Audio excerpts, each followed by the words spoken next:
Karena untuk jadi itu syaratnya harus makan di tempat. Jadi kalau bakso dibawa pulang itu rasanya nggak enak. Itu kalau dalam kategori bahasanya itu nggak kena jimatnya. Kalau kena jimatnya itu harus makan di tempat. Itu Bang. Bayangin saya selama 7 orang itu berarti nambah 100 juta, 100 juta, 100 juta. Ya wah ya. Sini Mas, kamu. Jadi dukunnya itu seolah-olah udah tahu kalau saya ini pengen memakai jasa pesugihan Raja Tikus. Udahlah, saya di situ ngomong, Mbah, namanya Mbah Pani. Itu jauh, Bang, dari gunung itu masih jauh. Pokoknya rumahnya terpencil dan nggak ada orang sama sekali yang datang ke rumahnya. Saya cuman waktu itu berdua, saya sama teman saya yang ngasih tahu. Perjanjiannya itu rumit sebenarnya. Cuman karena dalam sebulan saya diberikan uang itu nyata 100 juta, siapa yang nggak mau? Dari keuntungan bakso. Kamu 100 juta kamu bisa kamu setiap minggu kalau kamu pakai pesugihan ini. Caranya gimana Mbah? Saya akan kasih tahu kalau kamu bilang iya. Saya waktu itu sempat bilang enggak. Cuman saya udah sampai. Jadi saya itu kayak benar-benar sudah di apa ya? Sudah disirap pikiran saya. Sampai ke situ, saya udah sampai. Terus mau nggak mau harus. Nah teman saya kan juga tadinya yang kesini bilang juga, udah langsung aja iyain aja yuk. Ya udah, iya Mbah, gimana caranya? Setelah saya ke situ harus menyiapkan 10 orang. Itu setiap 3 bulan. Dan bukan tikus tapi manusia. Saya udah bilang iya masalahnya sama Mbah Pani ini. Loh Mbah tadi bilangnya nggak ada tuh. Teman saya juga nggak bilang ada tuh. Si teman saya ini juga sempat diem aja, saya tanyain, kamu bilang nggak ada. Jadi seolah-olah saya di sini malah jadi korban. Tapi karena saya udah bilang iya, ya nggak bisa. Saya itu di apa namanya di dan nadi saya itu di apa namanya taruh di gelas begini. Saya suruh minum sendiri. Itu dicampurin sama nggak tahu saya, dibawa ke dalam, dijamu lah segala macem. Saya suruh minum itu. Mbah Pani ini. Cuma yang saya herannya, Mbah Pani itu kulitnya bersih kayak orang pucat gitu badannya. Badannya itu pucat banget, kayak bukan manusia lah. Cuman kan saya nggak mungkin nanya, saya nggak berani. Cuman rumahnya itu di luar itu gubuk, di dalam itu benar-benar luas. Dalam rumahnya. Itu juga kalau orang dari luar mungkin nggak menyangka. Karena di dalam itu rumahnya itu benar-benar luas, kayak apa namanya bangkunya aja warnanya emas-emas semua.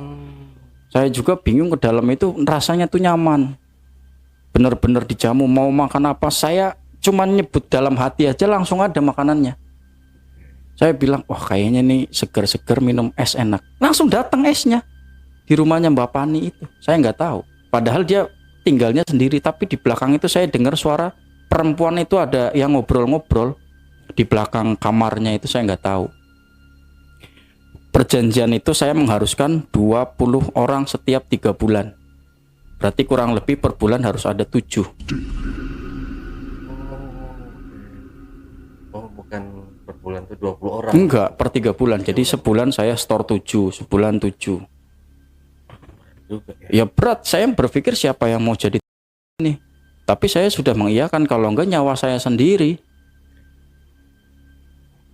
Itu saya di situ itu kurang lebih 3 hari. Di rumah Mbah Pani. Percaya nggak Bang, saya di situ itu benar-benar kayak apa ya, kayak raja. Dia itu kayak kalau sama saya suruh tidur, saya langsung disiapin perempuan. Perempuannya itu ngelayanin saya. Malam itu saya tidur itu ngelayanin saya. Saya nggak mau tapi dipaksa. Tapi pas saya bangun itu baunya kayak bau tikus. Kayak bau tai tikus itu gimana sih? Iya, iya. Iya tuh, sampai hidung saya ini aja kayak masih nyium baunya. Tapi ya apa ya? Kayak saya kayak udah harus iya aja di situ. Ngomong enggak itu susah. Kalau teman saya yang tadi awal sama, dia dikasih perempuan, dikasih ini, wah dia nikmatin enaknya itu teman saya. Setelah 3 hari saya ada di situ, saya balik, saya itu dikasih kayak apa ya? Gelas plastik isinya full itu warnanya kayak full. Ini nanti setiap kamu mau dagang ditetesin ke dandangnya. 7 tetes. Setiap saya buka setiap hari itu dandang itu saya harus siapin 7 tetes. Nah, satu lagi, tikusnya itu saya harus beli sendiri satu persatu. Jadi kalau yang kemarin itu kan saya beli kan ada pengepulnya. Nah, kalau ini saya nggak bisa, harus dihargain satu persatu tikus. Satu tikus itu saya harganya berapa? 20.000. Sementara 20.000 kalau setiap hari saya mungkin ada nggak bikin 5 kilo 3 kilo itu bisa ratusan. Tapi keuntungannya memang bener-bener saya ngerasain itu di daerah Jawa Barat itu bakso saya, anak buah saya banyak. Tapi ya saya ngerasanya harus nyiapin, saya bingung. Pertama saya, Bang, saya jelasin ya di sini. Saya harus jujur masalahnya. Itu anak buah saya yang baru kerja 8 hari. Dia baru makan bakso itu saya siap kalau nggak salah setiap hari Senin sama hari Jumat. Dia makan bakso saya, dia makan bakso saya, terus muntah-muntah, nggak lama badannya itu langsung hitam semua kayak. Itu saya tutupin. Itu kalau saya ngelihatnya tuh geli, bener-bener kayak apa ya, kayak tikus di. Itu saya tutupin semua, dari teman-teman, dari warga itu saya tutupin semua, karena setiap bulannya saya harus ngantongin itu. Apa namanya, benar masuk ke rekening saya uangnya itu kurang lebih 100 juta lebih. Itu dari modal itu kurang lebih nggak sampai modal itu kalau saya hitung, karena kan saya nggak pakai daging sapi, full daging tikus, tapi harganya hampir sama kayak daging sapi karena itu persetujuannya di awal itu saya. Nah, sampai di situ saya sama ritmenya mereka sama akan seperti itu, karena sudah saya data namanya satu persatu, saya kirim ke kampung, Bu, anaknya nan. Saya tuh terenyuh dalam hati, Bang, karena saya udah membohongi diri saya, keluarganya. Saya bilangnya padahal ya saya kasih santunan itu kurang lebih satu orang itu 10 juta. Tapi dari situ orang yang saya itu uang saya itu nambah. Jadi yang cuma omset 100 juta, satu nambah lagi 100 juta. Oh, Kelipatannya begitu, saya juga baru tahu. Jadi 2 tambah lagi 100 juta uang saya. Tapi saya di situ nggak merasa senang, justru saya itu kayak bener-bener sedih. Tapi ya saya udah berjanjian masalahnya. Setiap hari ada yang beli. Nah, ada yang beli itu bilang, Mas, baksonya enak banget, tapi kalau saya bungkus bawa ke rumah nggak usah bayar. Kalau dibungkus ke rumah saya kasih gratis. Mau dia bungkus 2 mau 3 itu saya kasih gratis. Yang penting kalau dimakan, soalnya gini, Bang, kalau makan di rumah itu rasanya beda. oh, okay. Karena untuk jadi itu syaratnya harus makan di tempat. Jadi kalau bakso dibawa pulang itu rasanya nggak enak. Itu kalau dalam kategori bahasanya itu nggak kena jimatnya. Kalau kena jimatnya itu harus makan di tempat. Itu, Bang.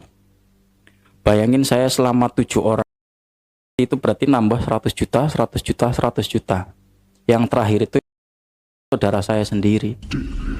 Itu yang bikin saya menyesal sampai sekarang. Itu saudara saya sendiri.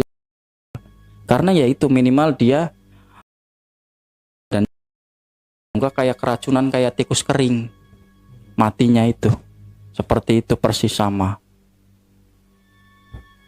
Terus waktu udah bulan kedua, bulan ketiga, ini saya ini frustasi. Uang saya banyak tapi saya merasa dipojokin. Saya ini merasa kayak nggak ada apa ya, uang saya banyak tapi saya itu apa namanya, istri anak itu malah nggak ada yang dekat sama saya. Karena pesugihan itu ternyata saya baru tahu istri sama anak saya itu nggak bisa dekat sama saya walaupun sudah saya bawa dari Jawa ke sini. Itu dia itu kayak nganggap saya itu apa ya, bapak bau tikus. Istri saya hubungan nggak pernah mau. Setiap saya, ih, kamu serem banget ya, kayak tikus mukanya.